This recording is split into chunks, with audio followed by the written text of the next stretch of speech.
మీలో ఎంతమందికి నిండుగా బ్యాంగిల్స్ వేసుకోవడం ఇష్టమో, అలాగే శారీకి మ్యాచింగ్‌గా కూడా బ్యాంగిల్స్ వేసుకోవడం ఇష్టమో కింద కామెంట్ చేయండి. నాకైతే శారీకి మ్యాచింగ్‌గా వేసుకోవడం అంటే చాలా ఇష్టం. నా క్యాండిడేట్ ఎవరున్నారో కింద కామెంట్ చేయండి. ఇప్పుడైతే మనము ఆల్రెడీ బ్యాంగిల్స్ తెచ్చుకున్నాక అవి వాడేసిన తర్వాత ఇంక ఇవి కలర్ చేంజ్ అయిపోయాయని పక్కన పెట్టేస్తాము. సో, వాటిని కూడా మనం శారీకి మ్యాచింగ్‌గా బ్యాంగిల్స్ ప్రిపేర్ చేసుకోవచ్చు. దానికోసం మన దగ్గర ఎన్ని అయితే కలర్స్ సిల్క్ థ్రెడ్స్ ఉన్నాయో, ఆ సిల్క్ థ్రెడ్ అన్నిటిని కూడా బ్యాంగిల్స్‌కి వ్రాపింగ్ చేసేసుకోండి.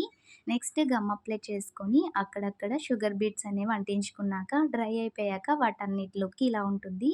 సో, నా దగ్గరున్న పనికిరాని బ్యాంగిల్స్ అన్నిటిని కూడా సిల్క్ థ్రెడ్ వ్రాప్ చేసుకొని ఇలా షుగర్ బీడ్స్ అనేవి అంటించుకున్నాను. సో, ఫైనల్‌గా ఇలా ఉంటుందండి. సో, చూసారు కదా! రెయిన్‌బో బ్యాంగిల్స్‌లా ఉన్నాయి. కలర్స్ అన్నీ మన దగ్గరే ఉన్నాయి. ఏ శారీకైనా మ్యాచింగ్‌గా వేసుకోవచ్చు. వీడియో నచ్చితే లైక్ చేయండి. అలాగే సబ్స్క్రైబ్ చేసుకోండి.